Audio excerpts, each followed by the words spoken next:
আবু তাহা আদনান সালাফি আকিদার মুখে থুতু নিক্ষেপ করতে চেয়েছে। এই শয়তান তো দেখছি যে মাকায় ফেললো, দেখছি সব জায়গাতে একই প্রশ্ন করছে।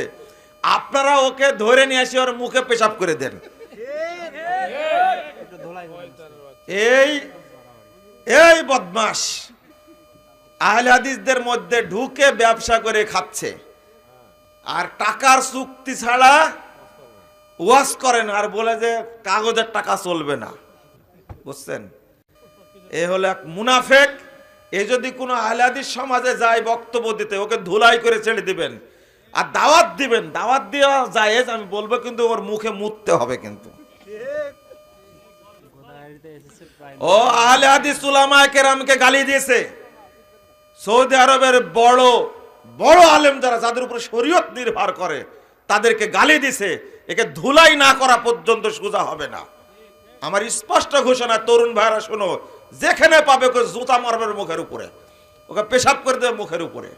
শয়তান এত বড় কথা বলবে কেন? বেদাতীদের সালাম দেওয়া যাবে কি? না, যাবে না। ইমাম আহমদ বিন হাম্বল রাহিমাহুল্লাহ